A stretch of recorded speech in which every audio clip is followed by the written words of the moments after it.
Hey YouTube, what is good? So in this week's video, I'm gonna show you how to get the most out of the subject masking in Photoshop.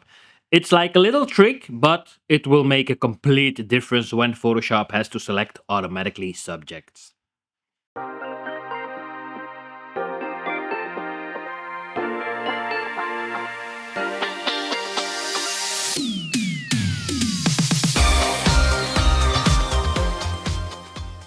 So let's dive into Photoshop behind me, and I'm gonna take you with me during the complete process. Just a quick, how did I came to this resolution?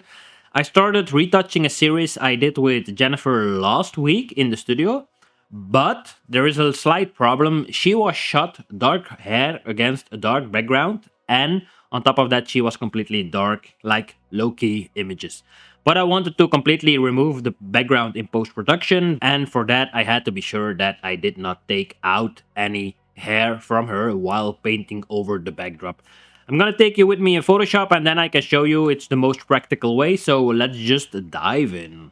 So, I've opened up Photoshop, and as we all know, my Photoshop will be looking slightly different than why? Because over time I customized my workspace to be the most suiting for me, and yeah, that's this way. Keep in mind, this is a completely retouched image. The original image looks like this. So we have a styrofoam in the background, we have a strip light in the air above her, moved towards her. We're shooting on a vinyl floor, so it's like two vinyl pads put next to each other. It's like 2x2, I think.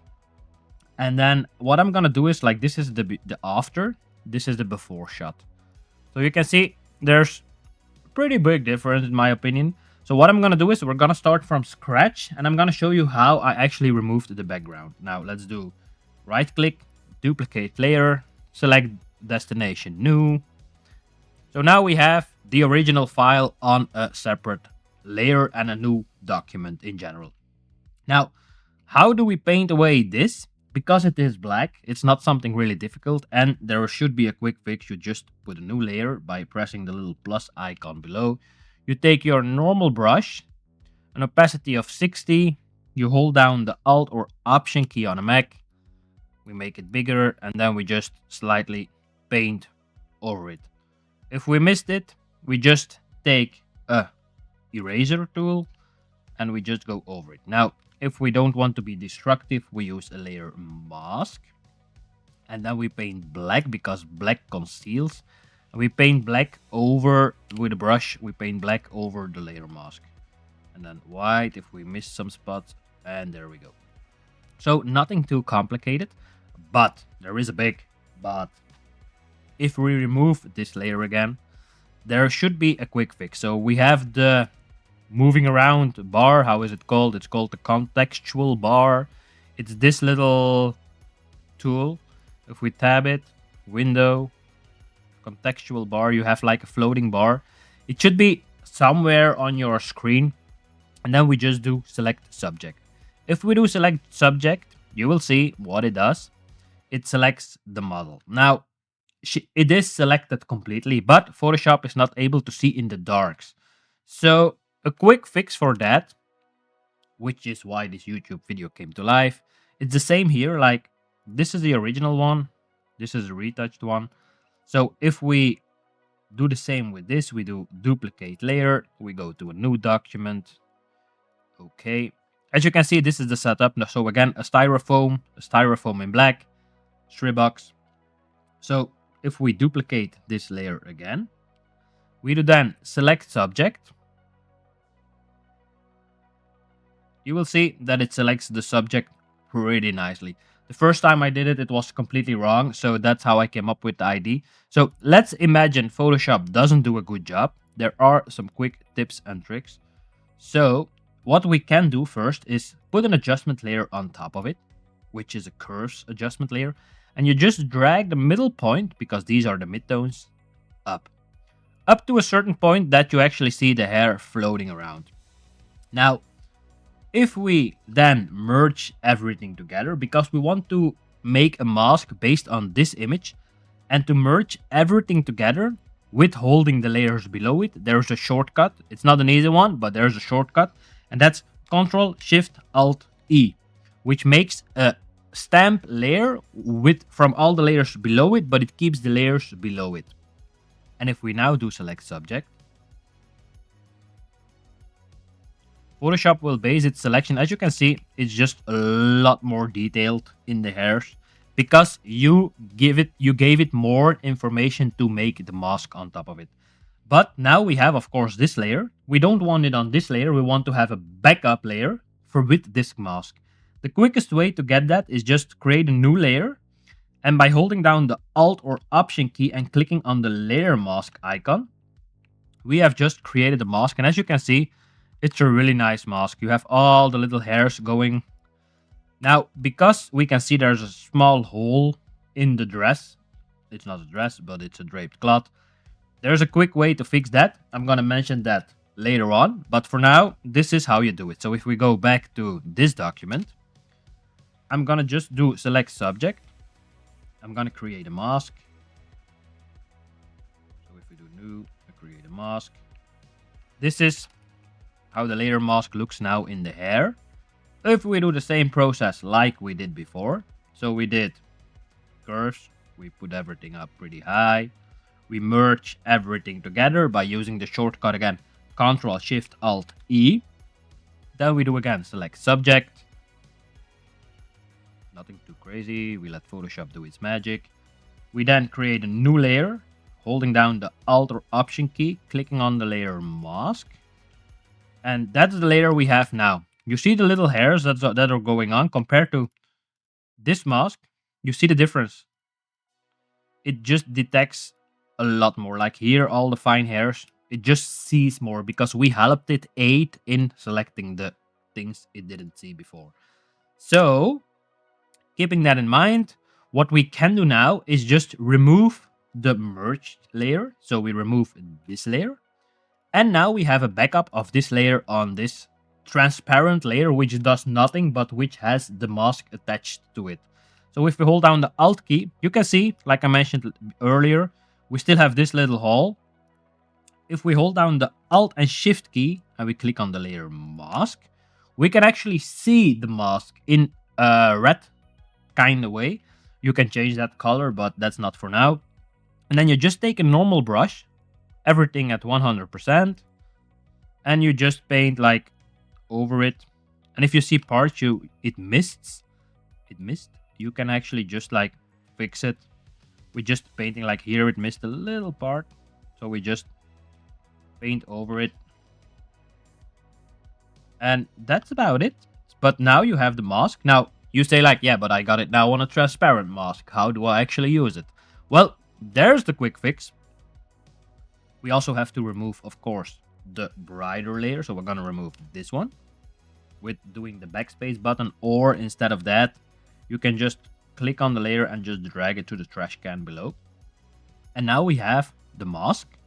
But how do we use it now? Like for instance, if we want to make the background darker, we just make a new curves adjustment layer, but the mask is white. There's no detail on it. So we can copy this mask from layer 2 to curves 1 by just holding down the Alt or Option button, and then it just replaces it. It might be that you get a pop-up window asking, hey, are you sure you want to replace the mask? Just confirm by yes. And now we have this layer mask going on here. Now to make everything dark, we just click on the curves and we drag everything down. And there you have the base for a nice mask. Like you can still tell here, we still have all the little fuzzy hairs going on, which is a nice thing. And yeah, that's just the way it works. Because we did the entire image on this mask, we can again use a black brush and just like, not a black brush, use a white brush.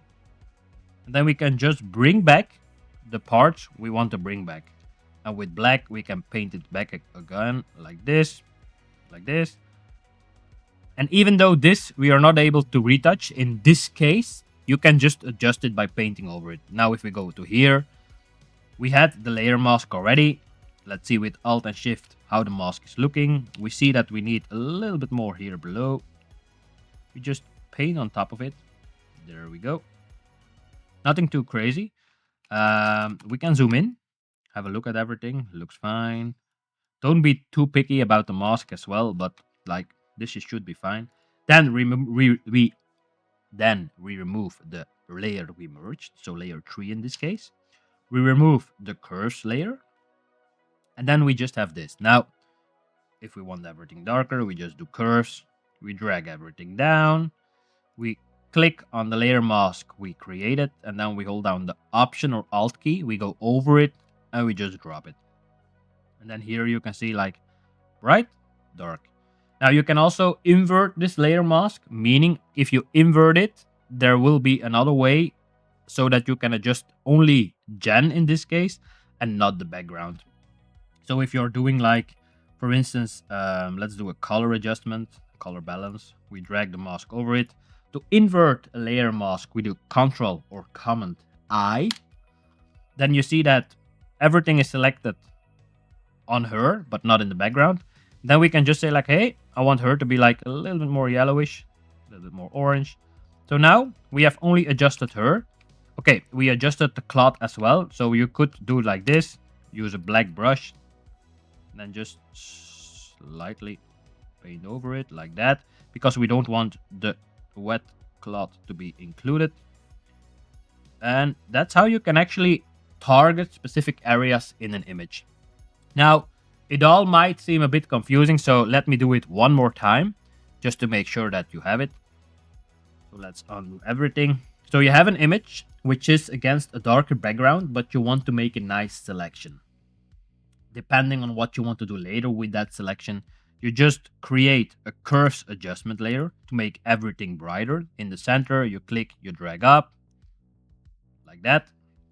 Then you merge everything together with the famous shortcut Ctrl Shift Alt E. Then you go to select subject. If you don't see this, you have the option to go to window, contextual bar, or you just go to select subject. Then Photoshop will do its magic because it can see more because we have created the curves layer.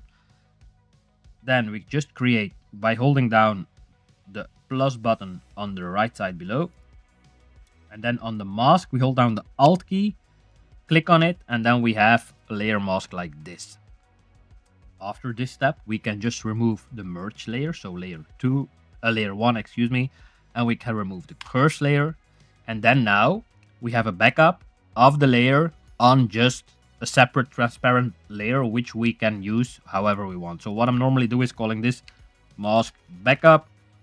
And then during the process, it doesn't take space in my file, and you can always go back to this mask. And just a quick reminder, if you hold down the Alt Shift button on a mask, the Shift Alt, and click on the layer mask, you get it in red. Like here you can see it missed a few spots. It's just a quick fix. You just paint over it like that, and done. And it missed the lag, so you can just paint over the lag. Now I'm doing this quickly and with a mouse because normally, as we know, I'm using a pen tablet, but just for the sake of the tutorial, I'm doing it like this. And then if you want to change something, like let's say we want to give Jan a nice warm toning, we just go into the blues, we drag it up, we go into the red, we drag it up as well.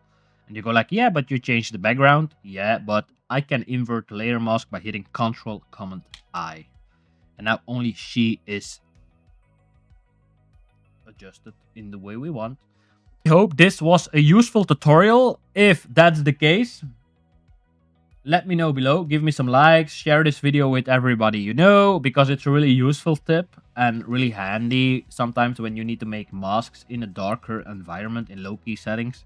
So thanks again for watching. Don't forget to subscribe to get that notifications each week, because that way we can grow.